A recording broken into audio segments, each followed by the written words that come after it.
Hi, my name is Gordon Douglas. As you can see, I am the director of the Institute for Metropolitan Studies here at San Jose State University, where I'm also an associate professor in the Urban and Regional Planning program, which is now part of the soon to be more official, but increasingly not a secret, School of Planning, Policy, and Environmental Studies here at San Jose State. Thank you all for being here. I'm really excited. We've got so many people joining us today for this awesome discussion of social housing and its potential role in the United States. I'm going to introduce all of our awesome panelists in just a moment. But first, I'm going to introduce a guest and sort of co-host from SV at Home, Cecia Rangel Espinosa. Cecia is the Events and Development Manager at SV at Home. And SV at Home are having their Affordable Housing Month, which they have annually in May, which is a really wonderful kind of contribution to our local discourse on housing and affordable housing and all of the challenges that we face here in our highly expensive region. So I'm going to pass it to Cecia for just a moment to kind of talk more about SV at Home and what they're up to. Thank you. Thank you, Gordon. Yeah, hi everyone. My name's Cecia, and I'm from SB at Home. It's an honor to be here today as part of Affordable Housing Month. At SB at Home, we're dedicated to housing justice through policy advocacy, leadership development, communications, and coalition building. Because we believe that everyone deserves a safe, stable, and affordable place to call home. Affordable Housing Month is all about coming together as a community to learn, engage, and take action. And this year's theme is Strength in Housing. It reminds us that we are stronger when we work together and that change happens when we unite behind a shared vision. That's why we are so proud to be uplifting the incredible work of our partners throughout Santa Clara County. The future we envision for the Bay Area, one where housing is a right, not a privilege, starts with all of us in this room. I encourage you to check out our full calendar of events to see the many ways that you can get involved this month. And if you're not already part of our movement, now is the time. Join us by becoming a member or signing up for our newsletter and following us on social media. It's just SV at Home to stay informed and engaged. Thank you. Thank you so much, Cecia. I just put a link to Affordable Housing Month activities at SV at Home in the chat, so everybody should please check that out. I'm also going to go ahead and put in a link to the Institute for Metropolitan Studies here at SJSU. We have a bunch of cool events all the time. Please check us out. Join our mailing list if you aren't already on it. Would really appreciate it. A wide variety of events on all sorts of topics of contemporary urban interest. So please do join us. Okay, now without further ado, I'm excited to get this kicked off by introducing our panel to discuss social housing. First up, we're really honored and thrilled to be joined by Senator Stanley Chang. Senator Chang is a Democratic member of the Hawaii State Senate, representing the 9th District in East Honolulu. Before entering the legislature, he was a city councilman there in Honolulu. Yeah, he joined the state Senate in 2016, where he has been working tirelessly on housing issues and has become a real kind of legend in the social housing space, especially as it pertains to its potential here in the United States. Next up, joining him on this panel, we're also thrilled to be joined by Natalie Foster. Natalie is an author as well as president and co-founder of the Economic Security Project. She's also an Aspen Institute Fellow, and she is the author of The Guarantee: Inside the Fight for America's Next Economy, which is a really stellar book on all of the things that we need to do, despite how hard they are to do them. So everybody should go out and check out her book. Last, but certainly not least, our MC and moderator for this discussion is Dr. Alex Schafran. Dr. Schafran is a planner and geographer extraordinaire. He has worn many hats, but is currently a policy advocate and consultant with Schafran Strategies, and knows kind of more about housing politics here in the great state of California than anybody I know. He's also a visiting fellow and scholar of the Institute for Metropolitan Studies, so we're really thrilled to have him here hosting us. Thanks everyone for being here, and I'll hand it on to Alex to get the discussion going. Thank you. Oh, thank you so much, Gordon. It's great to be back. Nobody's called me doctor in a really long time. I'm sort of forgetting sometimes that I did that PhD some time ago. It's great for us. I think this is our third year doing social housing work at IMS, including yeah, we've had some great panels over the years. We've had your colleague, Assemblymember Alex Lee Stanley at one point that was really great. We've had Shanti Singh, we've had Danielle Donna Cohen. It's been a really great set of folks. We had that great panel with the now Secretary Tamika Moss and Regina Celestine Williams and the great Jennifer Martinez. So just really excited to be able to continue this uh, effort. I think the one thing that probably we can all agree about social housing is that it takes a long time to build a system, and it's going to take us a long time. So I'm happy that IMS and SJSU are still here and we're still able to do this. Today, for those of you who are listening recording, you probably found your way to the SJSU site, and there are other past recordings. And I think the things that we said a few years ago, many of them still stand. So thank you so much for being part of us.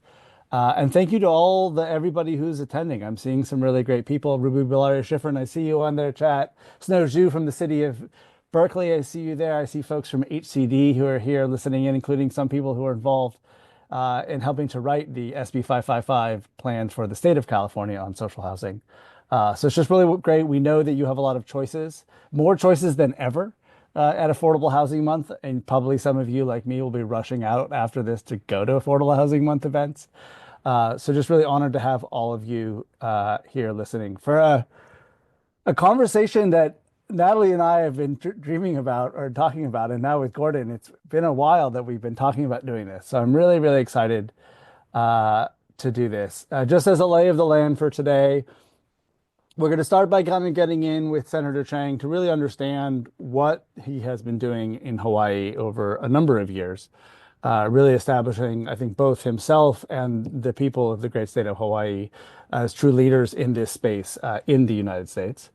And then we're going to take a little bit of a sort of a step back and sit with Natalie for a little bit and learn just why social housing and housing in particular plays a central role in her idea of the guarantee in the book that she wrote.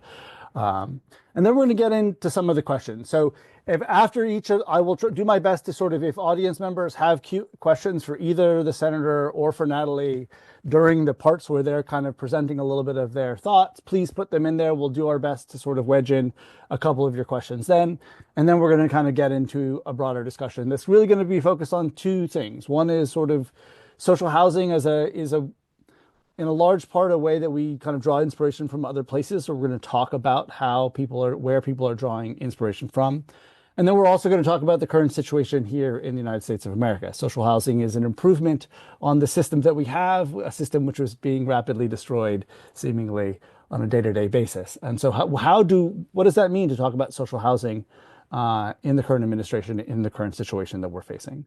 And we'll do all of that and wrap us up by like 5:10 California time or 2:10 in the great state of Hawaii. So hope that sounds good to people.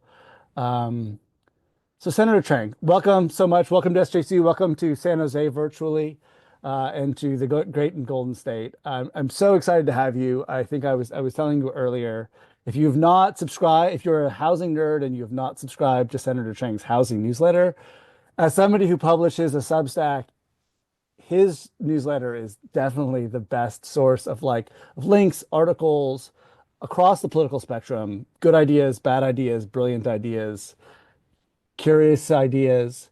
I really recommend it. I'm so impressed by not just the work that you've done politically, but about thank you as a part of an academic institution for the work you've done kind of weighing into the public intellectual space in housing. It's truly wonderful. So start us off, give us a sense about what you have been doing in Hawaii and what you have been trying to do. First of all, thank you so much for having me today. It is such an honor to be here with you and with so many housing leaders in California, especially in the home district of Assemblymember Alex Lee, who's done so much and whom I look up to very much. Um, Usually, 90% of the time, we in Hawaii are learning from you in California. So it's interesting that the tables have turned a little bit here. Um, and I definitely invite everybody to subscribe to our housing newsletter. We do try to present, left, right, and center every angle on housing in the country. And I've learned just so much even compiling the links on a weekly basis. So, the whole reason why I wanted to get into elective office in the first place was because of my dad. He was an immigrant from China, and he had one job in Hawaii as a professor at the University of Hawaii. And he was able to buy a house and put my brother and me through school and college and grad school, retire. He had a really good life. He lived the American dream. And now, fast forward to me as a state senator, um, with my one state salary, it would take me over 40 years of my entire salary to buy that same house that he was able to buy in 1983 as an immigrant who came to the United States with nothing. And so, like in California, housing has been the biggest issue in Hawaii for a very long time. And like in California, we've been experiencing years of population decline because young people are leaving because they just can't afford to make it work here in Hawaii. And that's why when the opportunity came up in 2018 to become the housing chair in the Senate, that's what I really wanted to focus on. And I didn't want to look at band-aids, most importantly, what I didn't want to do was to just do the gut reactions that people have on housing. Like if we just kick out all the Airbnbs and second vacation rental homeowners, we would then have abundant housing. And so the first thing I did was I wanted to find jurisdictions that had successfully gone from shortage to abundance. And there aren't that many of them, but they do exist. And one of the most prominent was Singapore, a very small country in Southeast Asia. It's less than half the size of Oahu. It has over 5.5 times the population of Oahu. And so I showed up there in 2018 and did 3 days of just nonstop meetings and site visits, and it just completely blew my mind. And everything that I knew about housing was wrong, basically. This was a country where 80% of the population lived in just incredibly well-maintained public housing that is developed by the government, no private partner, entirely financed by the government. And it was just it was an incredible experience.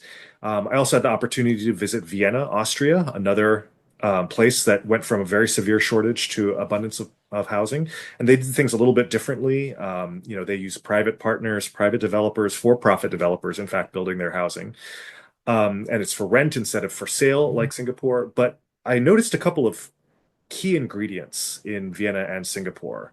The biggest of which was that the housing was not rationed. Anyone who wanted it could get it. And indeed, that's part of the social contract in these places. Everyone has the expectation that they are entitled to public housing in the same way that we might grow up in the United States feeling entitled to a free taxpayer funded public education, even though, at least in the state of Hawaii, nowhere in the Constitution, statutes, or rules of the state of Hawaii is anyone guaranteed a right to a free taxpayer funded public education. And so, in order to get that non-rationed quality, that abundant quality of the public housing, they have to scale it. They have to produce, thousands, tens of thousands of units of it every year, which means it has to be revenue neutral. It doesn't rely on constant appropriations of subsidies. And if it's going to be revenue neutral, they have to charge enough for the housing, whether for sale or for rent, in order to cover their costs, which means that they cannot just be renting or selling this housing to the extremely poor. So it's income blind housing that they're building in both cases. And so those three elements, I think, are really kind of the common elements that I've seen around the world: non-rationed, revenue neutral, and income blind. So with what I learned, I went back to Hawaii, and it was not smooth sailing. It took quite a few years for us to get the legislation in place. But over the years, we've now been able to successfully get 3 different state agencies: the Hawaii Community Development Authority, the Hawaii Housing Finance and Development Corporation, and the Hawaii Public Housing Authority, all of which now have the authority to build these Singaporean or Viennese style public housing projects. The furthest along of which is HCDA's project. They're going to do a tower right on one of the most desirable residential parcels in the middle of town. We just got them their funding to do it, and they're going to sell these 2 to 3 bedroom units in the $600,000 to $700,000 range, which is a really fantastic deal for Honolulu. And I'm really looking forward to that product hitting the market. So in terms of the road ahead, I actually have now come to realize that, in my opinion, there's really just one step left that Hawaii has to take now that we've put all these statutes into place to ending a housing shortage, and that is to create a large renewing source of cheap financing. And basically, the state has appropriated a ton of money, over $1.8 billion over the last decade, to do low-income housing tax credit gap financing into this fund called the Rental Housing Revolving Fund. Those loans get repaid on a 57-year time horizon. If we were just to revolve those loans in the 3 to 5 year time horizon, we could literally get 10 buildings for the price of one. And this is similar to the way that Montgomery County, Maryland does it. And so that's our next big task.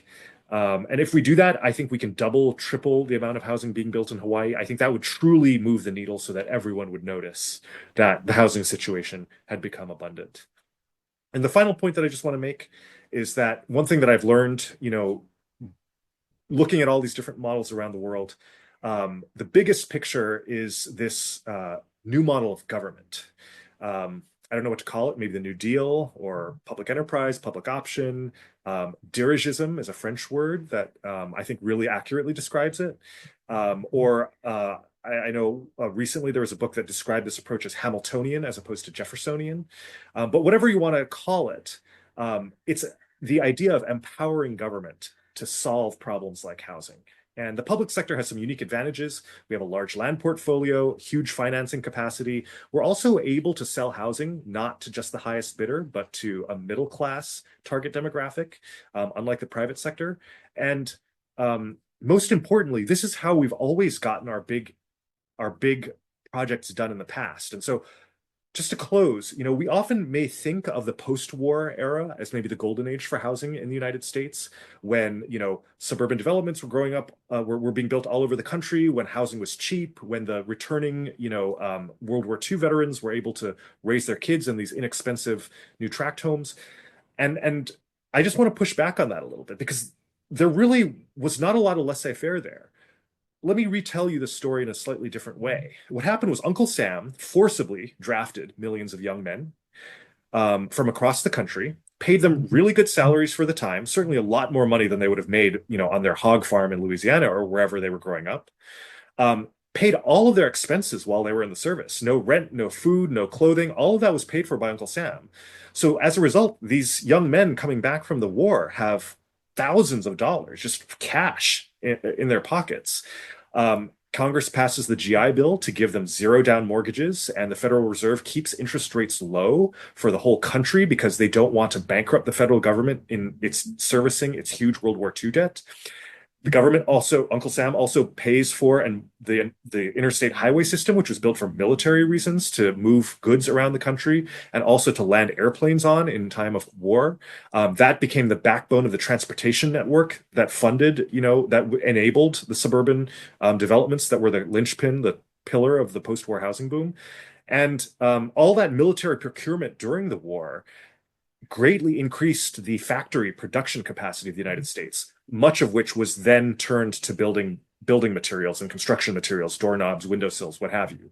And that was what made the post-war housing boom possible. It was a story not of laissez-faire, but really of the government getting very, very directly involved, putting money directly into people's pockets, and then creating the infrastructure and the interest rate environment to enable this large-scale housing acquisition by the middle class. And so I think we can do that for housing, and I think we can do it for a number of other things as well. And that's what really excites me about this sector. Well, as somebody who's written a history book about housing, I want to endorse your theory of history and the role that the federal government has played, and other state governments as well. Absolutely, every major period of housing abundance that we've ever had in the United States has always had public sector actors right at the center in every which way. Again, with subsidies that you see and subsidies that you don't see. subsidies that are directly for housing, or as you mentioned, subsidies that are about transportation and that enable housing to happen in new ways. Um, and I appreciate it. I think, we were talking a little bit on email beforehand about the different definitions and the politics of sort of how one defines social housing. And for me, I think one of the shared definitions I'm hoping that we can all agree on is that social housing kind of advocates for a strong role for the public sector in the provision of housing, and in the public sector being willing to be more aggressive, let's just say, than it has been in many other instances for a long time, just like it was in the post-war era. That was an aggressive public sector intervention that produced a really good housing solution for millions of Americans. Now, there were many other Americans that were excluded from that post-war housing boom, which I think was part of the problem, and I imagine something that you're trying to address. So I just want to ask one kind of to dive into one question, Senator Chang, before we move over to Natalie, and that's actually something that Sandy Perry has brought up in our first Q&A here, which is something that I question that I imagine that you've gotten before, and that is one of the kind of at times tension points within the social housing movement, which is how do you deal with sort of subsidies for the deep affordability subsidies that you need for perhaps our lowest income members of society with the cross subsidization model, right? Again, there have been tensions in California. I'm guessing that you've had them in Hawaii over the concept of revenue neutrality and whether it should be revenue neutral or not. So in the Hawaii situation, as you're planning for a situation that is going to be able to expand the availability of this kind of public option deeper into middle income Hawaii, how are you thinking about spaces for the lowest income Hawaiians? Will they be part of this program? Are they accounted for? How do you deal with this trade-off that Sandy is asking about? Or potential trade-off? I want to maybe say it's not necessarily a trade-off, but this is the question. How are you dealing with the lowest income folks in the system you have? Yeah, so I can't speak to California's situation, but at least in Hawaii, we don't have to make that trade-off, because in Hawaii, there's been a truly enormous amount of funding dedicated to housing. And so much so that we are now building about 3 times the amount of housing for 60% AMI families in Hawaii. The legislature has just appropriated over $1.8 billion in the last decade to provide, like I said, mostly LIHTC gap financing. LIHTC gap financing, of course, being targeted towards housing at the 60% AMI level. So it's actually 3 times the amount of 60% AMI housing than we have demand for, according to our estimates. And it's so much housing that about a third of it is actually now being occupied by Section 8 voucher holders, mostly in the 30% or below AMI range. I believe they're mostly Section 8 voucher holders, but it is possible that some of them are just paying out of pocket and are therefore very rent burdened living in these units. And I think created the sense of abundance where, this housing is now over half of all the housing production in the state of Hawaii. So because so much is being, focused at the 60% AMI level, over the last couple of years, there's been an effort to look at the so-called missing middle and the income blind sectors categories. And I think that, that's where we're starting to make these tentative steps with that first tower that I was talking about. I think it'll be very successful that insofar as these units are they're going to fly off the shelves. That parcel that I mentioned, where the tower is currently under development, is selling $600,000 or $700,000 2 bedrooms, which is a lot of money, but they're also literally half the price of the condos next door. So by contrast, they are an entry point for a middle or working class family in a neighborhood that is so far quite exclusionary towards that demographic of families. And I'm really proud that this tower is actually going to have a better view than the luxury towers around it, and it's going to appreciate in value as they do in Singapore, which I really view as an opportunity to enrich a lot of people who don't have access to the housing ladder today to actually then build a nest egg in the same way that any other homeowning family would be able to have, because I think they're going to have an opportunity to grow their savings and their nest egg for their kids' college or the retirement or what have you. And I just think that's really exciting. No. I appreciate it. Sandy, I think you're raising a really important question. I mean, this is a difficult part of the social housing question, but I think we at times think about it too much in terms of just this, in terms of a trade-off, rather than thinking about it in terms of the politics. I think one of the things that's made a program like Vienna successful, a program like Singapore successful, is that the majority of population qualifies. In Vienna, it's 200% of AMI. That's most people. And so most people can see in this housing system some way that it benefits them or their friends or their family or their neighbor. And that has never been, again, we've never sort of shown that case in the United States. And we just did a study with my partners, California Community Builders, that showed that in the state of California, about 40 million people, 13.1 million Californians are between 80% of area median income and 240% of area AMI. There's closer to like 17, 18 million people below 80% of AMI. You add those two groups of people together, you get more than 30 million Californians. That's the base politically that you need to be able to modelize, to be able to build the kind of system that we need in California. And if you look at that middle income group of people, it's 61% BIPOC. So it's many, which is not that much of a difference between the racial demographics of below 80% AMI. And I think that's one of the things I think is special about what you're trying to do and about what some of the missing middle trying to do. It's very much a both and process, but that's thinking about the type of politics that we need to be able to have, making a social housing system that is more appealing. And that is ultimately one of the things that we didn't do in that post-war era. I think, your 1937 housing plan, Catherine Bauer, tried to create a Vienna style program for everybody, but it got whittled it down so that it only became for the poorest of the poor that the real estate industry didn't want to serve. And that reduced the public support for it. And therefore, we ended up in this sort of very bifurcated system that we have now. So Senator Chang, you brought up this question of the social contract, which is, I think, a really perfect segue into bringing Natalie in, because I think that there are some deep connections between ideas of the social contract about kind of what we provide each other and what the state provides regular people that are all throughout the guarantee. So Natalie, give us a sense. You and I have been talking about housing for a long time, even before it made it into your book. I know it's been a big issue for you, but you work on a lot of different issues. So why is housing in particular, and housing in general, and social housing in particular, so central to the guarantee? Maybe give us a little bit give the audience a brief understanding of what the guarantee is and then how social housing fits into it. Yeah. Well, I've spent the last, decade focused on a guaranteed income, right? This is the idea that everyone should receive a check that comes every month that you can count on, that supports families to live lives of dignity and agency in this very chaotic time. And that idea has moved from the margins to the mainstream rapidly.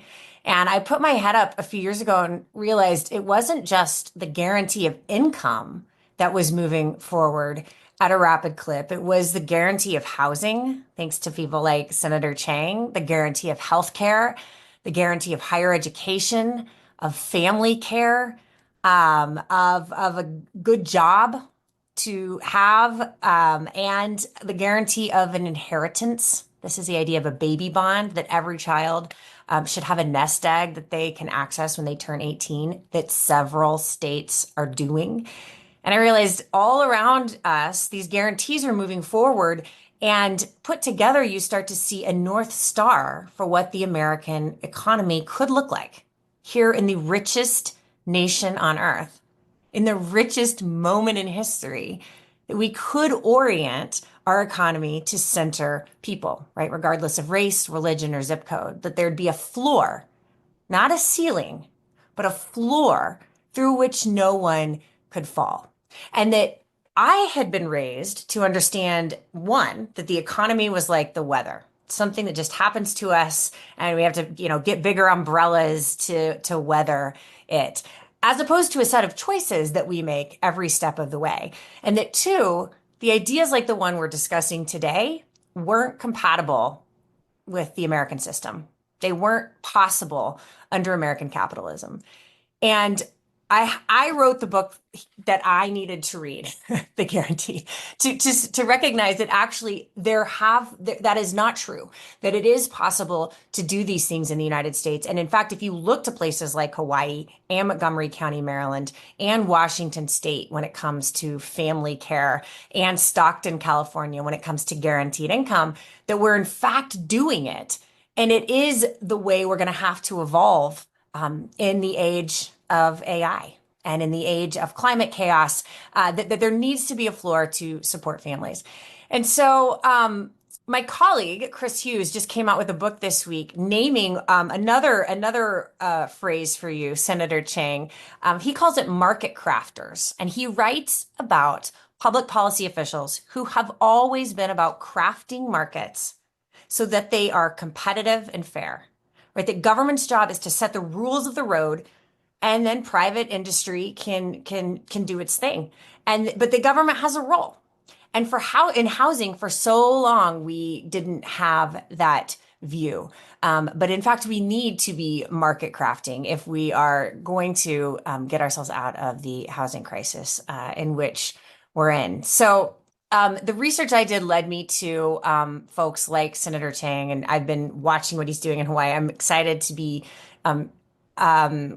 someday go to a ribbon cutting, right, of one of these buildings as families start to move in, to see it happening, right here on U.S. soil. But also folks like Tara Raghuveer, who now leads the Tenants Union Federation, right, which is a recent development of umbrella of tenant unions around the country, building off her work in Kansas City, and she got her start working with Matthew Desmond, and is part of a crew that has built out what a homes guarantee would look like in the United States. Solana Rice and Jeremy Greer with Liberation and a Generation, who are doing policy design circles around social housing with community organizers all over the state to bring in speculative design as well as participatory design, and then just qualitative research on what it looks like to build social housing here. So all that to say, I think it's an exciting moment where there's real questions right now about the role of government, about markets and who they serve. And I think social housing starts to answer that question, where government has a role in ensuring there's a floor that people can live at, a public option for housing. Well, thank you, Natalie. I enjoy your book very much, and I enjoy being part of the process in whatever way that I was. By the way, I think as an author, you always hear about entrepreneurs starting companies because like they wanted a product that they couldn't get, and so that they started the company to get the product. I never thought about the fact that as book authors, we often there's a book that we wanted to read and we can't read it because it doesn't exist, and so we wrote it. Gordon, I'm looking at you nodding, I think, silently in the back. Maybe I'm just going to file this away. Thank you, Natalie, for opening my eyes to something that I've already done. That's right. Well, and just to back at you, thank you you really were so instrumental in helping me sort through all the different, the protecting affordable housing, producing more units, and protecting renters. Like all of it fits together and is needed to solve our housing crisis. Well, one of the things, again, as a scholar of politics, whatever pathway we have towards social housing or a better housing system, however you want to call it, involves a lot of different people in the housing space getting something that they see as something that they want. And I think you do a really admirable job of telling stories about tenant rights struggles as well as affordable housing, about YIMBYs and pro-housing and zoning reform and many of the different reforms that kind of go into the transformation. So I appreciate you doing that. And I think you bring a lot of it, we like to talk about rights in America, and we imagine at times that affirmative things like housing can be provisioned or given to us by a right, by saying, oh, you have a right to a thing. But as Senator Chang mentioned, your public education in Hawaii is guaranteed to people, not because you have a right to education, but because somebody has built an education system that is free and open to all. And that, I think, is the lesson for housing. Somebody has to build the housing system, which is something that Senator Chang is trying to do in order for it to be able to be available. And I think that's something that you do a really good job of pointing out in the book. It's something that I've tried to point out in my book and books and our work. And I think it's something that brings us together. So speaking of that inspiration, one of the things that I wanted to raise that for me, again, if I'm looking for central unifying themes in social housing, that again, I think there are probably people on this call that have different definitions and understanding of what social housing is, who builds it, who's it for, what it looks like, where it is, how big it is, how dense it is. Can it be in a single family home? Or is it always, again, in Hawaii, going to look like a tall tower? Is it Singapore? Is it Vienna? I think one thing that I feel like is common is that everybody I know in social housing or interested in social housing is interested in learning about other people's systems, is drawing inspiration from different people in different places, which is, you said, Senator Chang, earlier that Hawaii is used to looking to California to learn. It's impressive that you were doing it. In California, we were not traditionally looking to anywhere because we're supposed to be in charge. And America is not generally very good at looking at other places because we're supposed to be the leaders. And that's, I think, one of the things that's been flipped on its head. So I wanted to throw this out to both of you about sort of two questions. Where are some of the places that you are drawing inspiration from? Senator Chang, I think you mentioned a couple of those. You can go deeper into those cases or bring in others.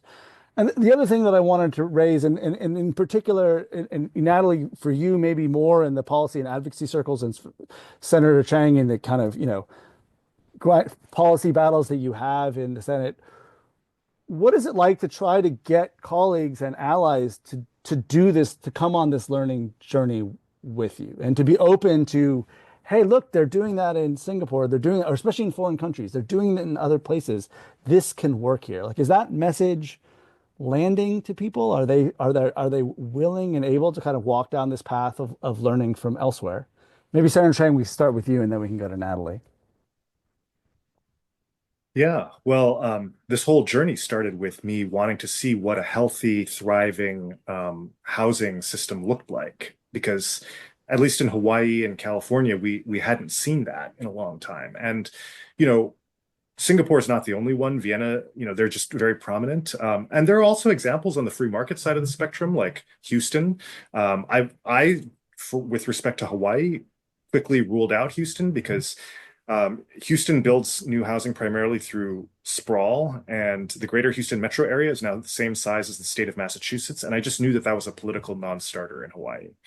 And so and I think that's why Singapore was appealing to me. And that's why I, spent so much time there. And not just that, but brought people there. You were talking about how to get other people excited and educated on these ideas. And that's one thing that I found super useful is I've led a few delegations now to Singapore, Hong Kong, to Vienna. And when people can see it and feel it and touch it, then it becomes hard for them to deny it. And in short, if it exists, it must be possible. And so I think that's been really effective and helpful. I also think that that's a way that people, their sort of fundamental, their fundamental beliefs get challenged that way. Because, often in America, we're so private sector oriented, people will say things like, well, you need a public-private partnership. You need a private partner. And actually in Singapore, there's no private partner. It's just the government. The government is the financier and the developer. If there's any, unsold units, the developer, as the government as the developer takes that loss. The most recent time we were in Singapore, we got to meet with a senior member of the government. And a really great question that one of the delegates asked was, so eventually, do you want to get out of the business of building housing? And he responded, no, we don't. We always want to continue to be the market maker for housing in this country, because they have a number of social goals that they're trying to achieve, because they can be, building housing for the middle class and for the whole community, including, every step of the income ladder, and not just building to the highest bidder the way that the private sector developers do. And I think that, there's just really no substitute for that, for seeing it and feeling it. And in Hawaii, I don't think it's going to happen overnight. I don't expect the governor and the House Speaker and Senate President to immediately become champions of Singaporean or other public housing or social housing models. But I think we're going to see it take off step by step. So in Vienna, for example, the situation is really bad. World War I had devastated the city. There was a flood of refugees, so much so that when the Habsburg Empire collapsed, the only government that the Austrians had known for 800 years, um, the new Social Democrats were able to say, take my mother. So she lives in a house with 3 bedrooms and she only occupies one. She's an empty nester. They would actually take homeless people and forcibly move them into, or they would force my mother to accept 2 homeless people to live in those extra bedrooms. Now, as bad as the housing crisis is in California and Hawaii, Governor Newsom, Governor Green, that is just not in the Overton window in Hawaii or in anywhere in the United States. So in a sense, the pendulum got really, really bad before it swung and became really, really, good on the positive side. In Hawaii, we're not quite that bad, but I think we can start with one tower. I think there'll be lines around the block for that tower. And then I think that will provide the momentum to do a second, third, fourth, fifth, and so on. It will prove the concept. And I think once the demand is there, because it is a little bit, unique, a 99-year leasehold, a lot of people aren't necessarily familiar with the concept, even in Hawaii, where we do have a long tradition of leasehold housing. I think if we start small and if we expand, that's how we're going to be able to achieve, government large-scale provision of housing for all in the future. Yeah, I looked to what you were doing in Hawaii and found a lot of inspiration. And as I was writing the book, it was important for me not to look to other countries like Vienna and Singapore, because there's a way Americans have of just writing that off and being like, well, that's fine for them, but that'll never happen here. I've been really interested to see over the years how the delegations that were going to Vienna to show people it's possible are now going to Montgomery County, Maryland, right? They are going to Montgomery County, Maryland, and seeing buildings, right, where hundreds of units now exist that the Housing Authority has built, has financed and insured get built, that are kept permanently off the speculative market for middle income Marylanders.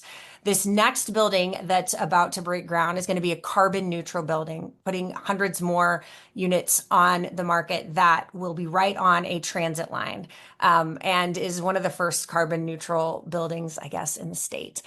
So it's exciting to see the innovation and the proof points that it's happening, and housing authorities are heading to Montgomery County to see it and to take it back to Atlanta and other cities where they're saying we actually could have a role, not just in taking a step back and hoping that there's enough money and spending what we get every year, but instead using our financing authority and our leverage to shape this market. And I think that is what we need. And in the future, ultimately, we need a federal response, right? I looked to a paper from the Center for Public Enterprise where Paul Williams calls for a national investment fund, to a national construction fund, essentially, to do this, to market craft around housing.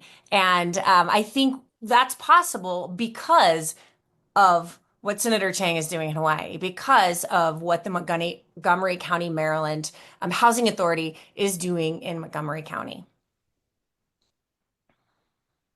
I love the Montgomery County, what has happened here. And I'm just, if anybody from Marin County, which is where I'm from, is paying attention, this is what we can do. Marin is the wealthiest county in the state, and Montgomery should be the inspiration for what can be done. I think part of the excitement of it's, if we can just get people to be excited about learning from anywhere that they can find and choose and partly it's sort of choose the right example. I was talking to the great Bea Stanbrook Torres, who Senator Chang once spent huddled up. Senator Chang hasn't told you, but he got COVID because of social housing. On a trip to Vienna in the beginning of the pandemic with the great Bea.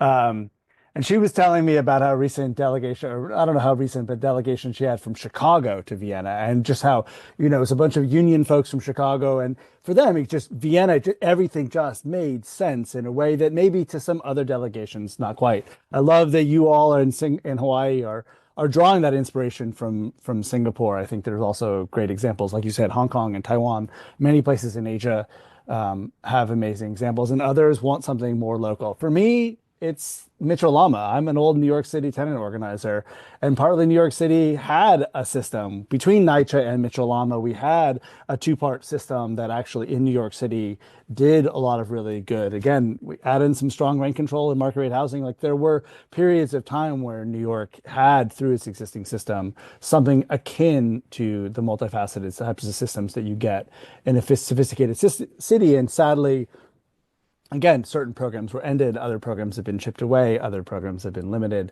and New York is now finds itself behind again, but again, in many ways, embracing new ideas on social housing and new ideas on land use reform and many other things.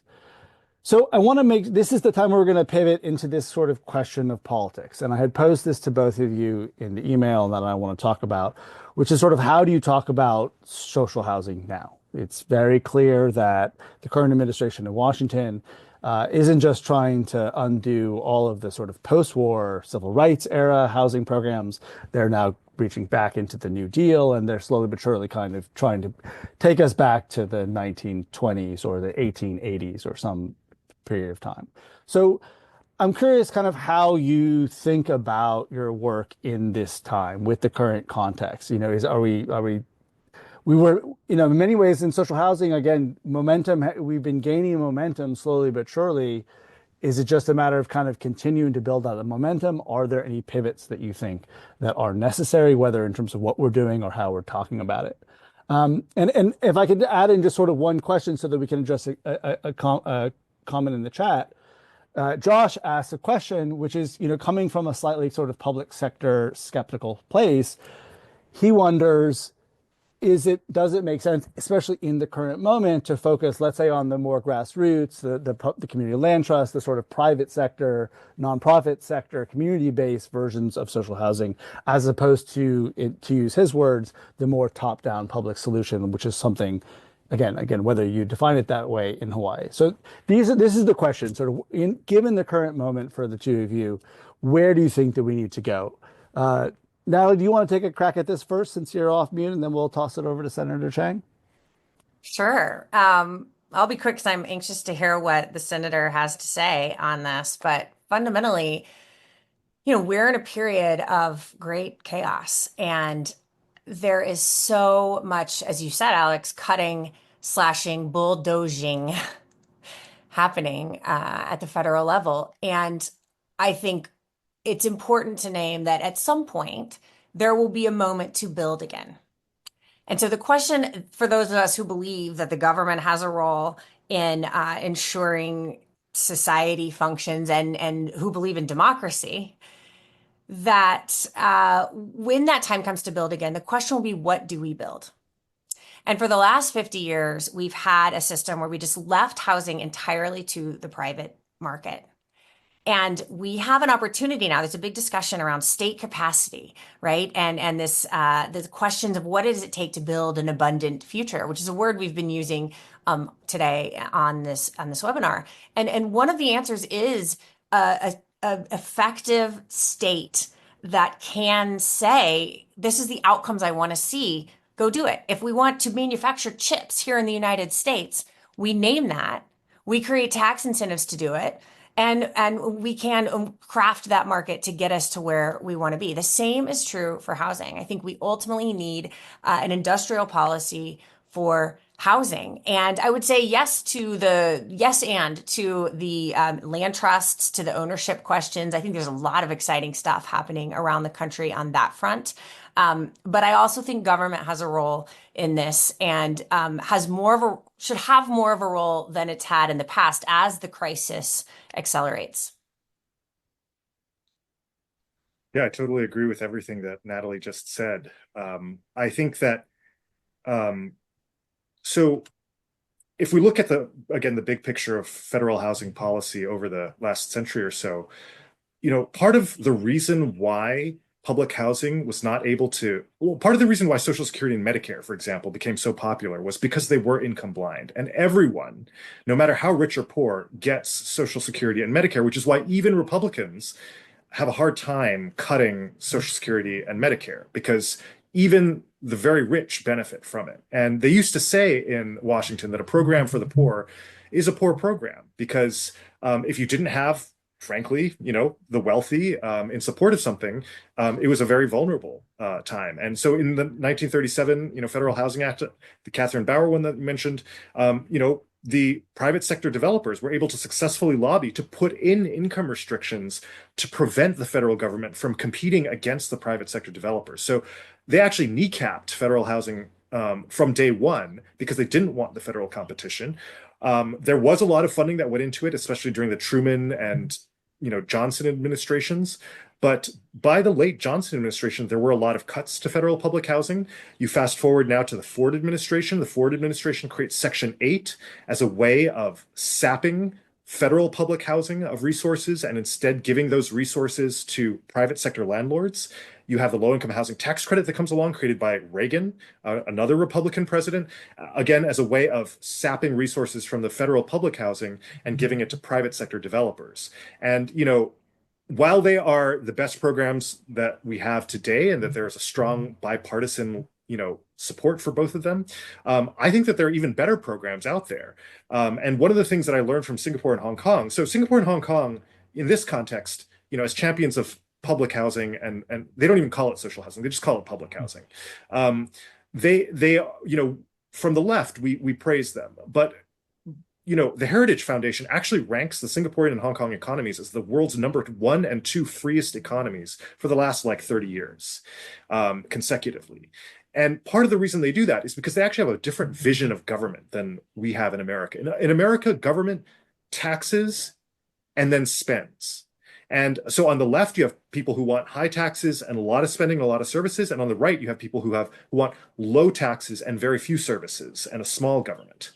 And in Singapore and Hong Kong, they're actually able to have a third way, which is relatively pro-business, low tax, low regulation, but also because the government is actually in the business of being revenue neutral and making money, like the Hong Kong airport makes a 60% profit margin, they're able to use those profits and then help everybody, including the most vulnerable. And so Hong Kong, for example, speaking of universal basic income, they just give free money to every citizen every few years because of profit-making enterprises like their airport. They're able to take those profits and then just distribute them almost like dividends to all the citizens.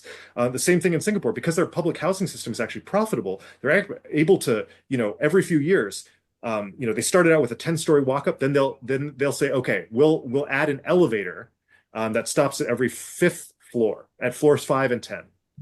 And then they renovate the elevator to have it stop at every other floor. And then they'll have the elevator stop at every floor. And then they'll give everybody a free bathroom upgrade. And then they'll give everybody a free balcony.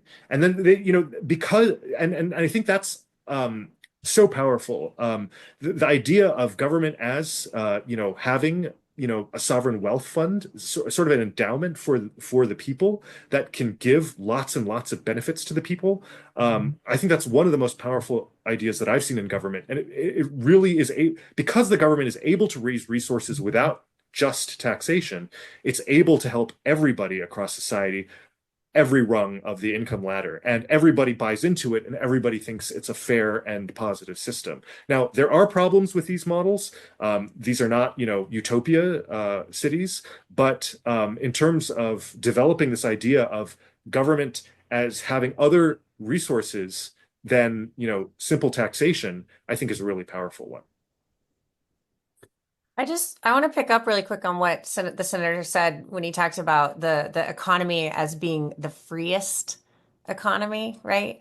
I think there's something here about freedom that's really important when we talk about housing and the idea of economic security, because that is true freedom in this country, is to be able to be free to be with the ones you love, free to pursue the line of work you want to pursue, free to build the life of dignity and agency that you deserve. And all of that requires a floor. It requires security. It requires housing, right? Like a roof over your head, the ability to have that. And so I think as we talk about how this plays out over the next several years, I think there is a way of framing this up as dignity and agency and freedom in the ability to choose, do I want this unit right here in Montgomery County, Maryland, or do I want to go to the private sector? I have the opportunity to make the choice. And I think that's an important thing I just wanted to pull out. in what Yeah. you're saying. And just to add on top of it, I mean, I think there's also the freedom that that housing gives you, right? Whether, again, many people have read the New York Times article about life in Vienna, about the freedom of just sort of that having that secure housing gives people in their daily lives and their choices of lifestyles and the choices of income. I was talking earlier today about, in London, we would come across cases when I was at the University of Leeds of people, many Singaporeans who are living in public housing in Singapore, having extra income that they can use to invest in the London real estate market, which was part of London's challenge. It's unbelievable the amount of freedom that a really good housing system can provide people across the board. Just, from my perspective, at least in the current moment, I would say sort of two things. In California, much of the push for social housing has not come from the established affordable housing slash public housing industry. It's largely come either kind of from the more progressive left side or from a YIMBY pro housing side, many of whom are left YIMBYs or progressives. Those are complicated, but it's not necessarily from the main industry.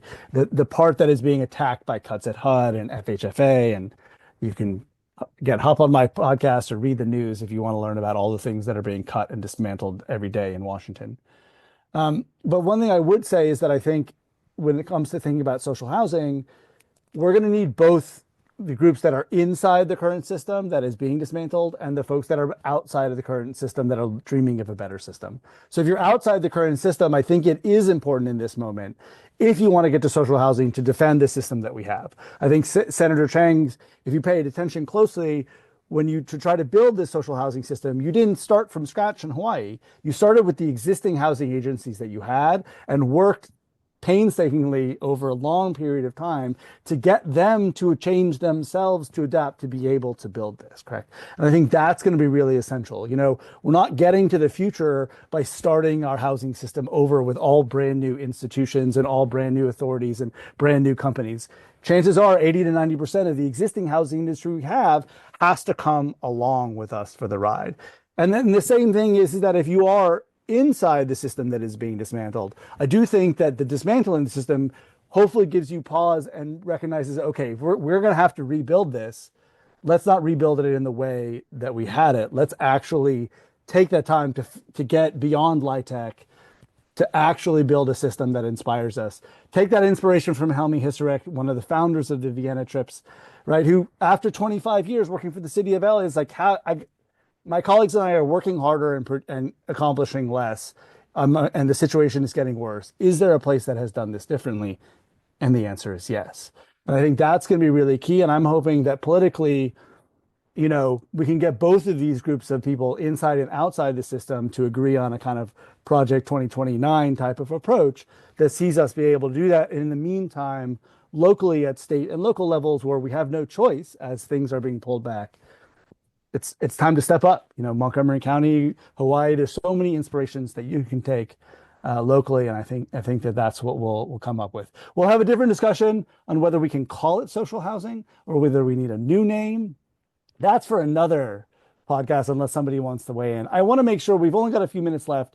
There have been some really good questions that have come up in the chat that are all really well, there's two questions that are about politics, and then I'm going to hopefully get to the last question from the anonymous attendee. So Sandy asked about how do you deal with the politics of the well-funded and the opposition of the real estate lobby? And Molly asks about how do you describe public support for social housing in Hawaii? And so maybe Senator Chang, could you just give us a little sense of the politics of all this in Hawaii? Where's the real estate industry been on all this? How is the general public feeling? Give us a little bit of the political tea around social housing in Hawaii and where you've gotten some wins and where you still have some struggles. Yeah, so the process in Hawaii has taken a long time, and there has been pushback from a number of sides. I think where we've gotten to yes is by identifying specific agencies and specific projects that they are willing to work on, and then getting them the resources they need, whether it's positions, whether it's funding. And I think because we're not talking about a zero-sum game there, we're talking about, starting a new project, a pilot project. I think that's where we've been able to have this not be so, scary or triggering or, however you want to call it, inducing a lot of opposition. I think the private sector in Hawaii is, so like I said, over half of all housing construction now is publicly funded through LIHTC. It's, the state of Hawaii is already the market maker. So there's already, kind of comfort with a large state role. Even our private luxury developers in Hawaii are also doing LIHTC projects. That's how attractive this financing is for them. And I actually don't even think that's really a good thing, because I think the LIHTC, rental housing revolving fund terms are frankly way too generous, which is why they've, all the whole industry has moved into that direction. But I think if we start small, I think we'll show the appeal, and I think we'll be able to expand that way. That being said, I am a little jealous. We saw in British Columbia, Canada, not so far away as Vienna and Singapore, they had launched a $5.5 billion social housing program about a year ago. And Mark Carney, the new Prime Minister of Canada, just announced a $35 billion social housing model in Ottawa. I don't know. I mean, maybe Canada's housing situation is much, much worse than the US. And maybe that's how they've been able to get, this huge amount. But the more I learned, I actually just learned that Brazil had, starting in 2009, a My Home, My Life housing program that built over 1 million homes. And now they're going to try to do 2 million more homes in Rio alone. So I think, while I, as the Senate Housing Chair, may be able to start small and then expand, I think if you get a president or a governor or something who's a champion, I think you can maybe start big and just, and go big and then go even bigger like they did in Canada. So, but we all have to give ourselves a little bit of credit, because, Vienna in 1920 is a very different place than, the United States today, Hawaii today, California today. And that's the same thing in Singapore. I mean, they started from, it's safe to say, from positions much, much worse than we are in today. And so, it is not, it is not so bad that, the governor has the ability to have homeless people put into, people's empty bedrooms. And for that, we should be thankful, but also, the Overton window is not quite as large as it was in places like Singapore and Vienna. I'd say the one thing I would add that it's important, I think, in California, and this goes to Sandy's question. I would actually push back a little bit on the sort of absolute opposition of the real estate lobby. The real estate lobby is not one lobby. There's a lot of different interests in real estate. And even if there's not a private sector partner in Singapore, the general contracting firms, the architecture firms, many of the building firms are private sector. Private sector has a huge role in Vienna. And I think one of the mistakes that we sometimes make when we study the social housing systems is we don't see that it's actually a very symbiotic relationship. And in fact, many of the real estate industry actors in those places like this system because it's very regular. They bid and build. We're not following the economic cycle. In the United States, especially in California, I mean, just find me anybody who's a veteran of the real estate industry that hasn't lost a job at some point because of one of these crises. I think there's a real appeal to it. And again, I think if we're smart about how we talk about it and how we build it, I think that there is a possibility of building a much broader political base, including the vast majority of the industry that somehow builds and manages housing, including the for-profit parts of it and the nonprofit and the public sector pieces of it. But along those lines, just a final question, and I think this is something that Natalie and Senator Chang, maybe you both can weigh on. And that is sort of, I'm going to combine two questions that come, again, bringing back questions from Josh and from anonymous attendee. One of the questions is sort of, again, somebody who's just a general, I'm a public housing skeptic because of the examples I've seen in public housing that, bad buildings, Hope 6 has had to come in and fix buildings. So there's the sort of the legacy of the negative side of public housing that people are aware of. Obviously, there is a positive side of public housing that doesn't get told, but I'm curious sort of how do you both think about how do we deal with the questions that come up about negative experiences that we've had with public housing? And similarly, again, there's somebody who is, again, skeptical of public housing from the community land trust or the community-based side and are looking for smaller scale things that are a little bit more grassroots. So how, if you're, with those two kind of slightly skeptical approaches, like how do you either address them yourselves or how are you seeing other folks in the field, Natalie, address those questions? Yeah, I think it's important to one, name the history. Why public housing is the way it is, that it was deeply disinvested over decades. And because of the, lobbying and the market forces, was built in often very shoddy ways. It was not the best that America could do. And yet that is what we had. And so I think there's something about knowing the history that's really important, but then also the proof is in the pudding. Go to Montgomery County, Maryland, see what Hawaii is building in the Singapore model. I think once we can get some of these prototypes built right here in the United States, then it will be much easier to imagine what's possible. That's the life cycle of ideas, right? You provoke the big idea. Wow, government could play a role in creating housing that's kept permanently off the speculative market. And then you legitimize the idea by showing it's possible, by having actual, steel in ground moments and families whose lives are changed when they have a steady rent that they know they can count on and a roof over their heads. And then we can move to the part where we scale these ideas. But I think we're in that legitimizing moment right now, and I think the proof will be in the pudding. I agree. And I would also, I would add again, so the disinvestment and the poor maintenance was not an accident. It was a feature. The real estate lobby successfully not just imposed income caps, which meant that, federal public housing Section 9 would never be able to, generate enough revenue to cover its costs, but they also imposed maximum construction costs, which forced the builders to take every shortcut possible, to use the cheapest materials possible, and that wouldn't be able to stand the test of time. And so again, it was the private developers that kneecapped federal public housing from day one. Through our, Hawaii's public housing, we're able to build housing for a fair price, not a deeply subsidized price. And because of that, we're able to build housing that I think will be able to last. And I think one of the really amazing things that I learned in Singapore is once you get to a certain critical mass of housing, once housing is built on a large enough scale and enough of the voters live in housing, the condition of that housing becomes an absolutely critical issue in the election. So we visited one development. There was a big billboard in the front, and their member of parliament, they don't have states or counties. It's just one level of government, the national government. And that member of parliament for this community happened to be the Minister of Defense. And so if you have a burned out light bulb in your hallway, you call the Minister of Defense of your country. And he has a strong incentive to make sure that your burned out light bulb is replaced basically right away.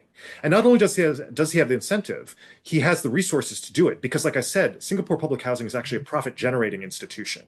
And so there is the room in the budget to just provide an excellent level of maintenance. And when the elections come around, their promises largely center around improvements to your housing. So, I would sit there in lectures over the years and they would tell us about these programs, for instance, to like add a new bathroom or to renovate your bathroom. On our most recent trip, we got to visit our tour guide's condo. Now, he is not a high income person. He's a tour guide. But sure enough, he had this brand new renovated bathroom and he was only required to pay 10% of the cost because the government knows that in order to receive and attract the support of its voters, it needs to provide really, really good services like, hey, we'll fix up your bathroom, we'll renovate your bathroom, and you only have to pay 10% of it. So there's this actual positive, virtuous cycle of political support and really good quality public housing once you get to a certain critical mass. And I really hope that we can get to that in Hawaii. Yeah, I mean, I think we have, and I think it is important, as Natalie said, to mention that there are plenty of examples of very good functioning public housing all across the country that have managed to make it through thick and thin over many, many years and provided a very good home to a lot of folks. I can't tell you how many more of those there are than the ones that have been bad, but there are certainly them. Again, I'm not sure if every for-profit landlord has to answer for all the shitty slumlords that are out there. I'm not sure. Again, in the nonprofit sector, I can show you an empty community land trust building very near my house. I can show you nonprofit landlords that have also done poorly, LIHTC landlords, for-profit, nonprofit. There isn't a single part of our housing system that hasn't experienced failure. Again, sometimes, as Senator Chang said, because of design, sometimes because of corruption, sometimes because of misaligned incentives, sometimes for lack of support and lack of financing. I mean, I think that's one of the whole things. It's really hard to do housing and to do it right. And we set up almost everybody to fail in the United States, as opposed to other countries that really work hard to make sure that across the different sectors that we're setting everybody up to succeed and we're aligning the incentives in the right way. I think, again, the Viennese do a brilliant job of lining up the for-profit building part of their machine with the right incentives, with the right competition, with the things that really makes them thrive and buy into this system, and then lining up the limited equity, this sort of third space to be able to do their role and do it right. And then you have the public sector to do its role and to do it right. That's a thriving system. And the answer to Josh's question for me in some ways is that, especially in a place like Vienna, which is a large and pretty heterogeneous system, 6 different systems, 7 different systems, however you want to do the math, serves a lot of different people in various degrees of renting to ownership. The sign above my head is on purpose today, right? Giving people real choice, which Natalie mentioned. There is a multiplicity. And I think there's no, for me, social housing future in the United States that isn't bringing along the community land trust and limited equity housing co-ops and resident ownership as a central feature. But it can't be only that. It can't be only low density. It can't be only high density. It can't be only one tenure. It has to be this multiplicity, and it has to be that system, right? With the public sector, the for-profit sector, the nonprofit sector, the community sector, all these various sectors are collaborating and being able to working kind of in unison, in harmony, like a symphony, and not in sort of like discordant, bad sounding, art rock, which is kind of what we have right now. Sorry, I just insulted all the art rock fans. I didn't mean to do that. Discordant music is awesome in music. It sucks in housing. That's going to be my final opinion of the day. Any last words, Senator Chang or Natalie Foster, before we say goodbye to everybody? It is 5:15. I just want to thank you for having me on. This is a really great opportunity. I learned a ton, and I look forward to working with all of you in the future. Yeah. Thank you so much, Alex. Appreciate it. Dr. Douglas, we are done here. Thank you all so much to the audience for hanging in there. If you're listening to this live, if you're listening to this on the recorded version, keep your heads up. It's tough out there. But step by step, I think we're going to keep going. We'll make it. Thanks so much, everyone. Thank you, Alex. Thank you, Senator Chang. Thank you, Natalie. And thank you, SV at Home. Happy Affordable Housing Month, everyone. I will see you, all of you, out on the Affordable Housing Trail. All right. Take care, everybody. See you next time. Good work, bro.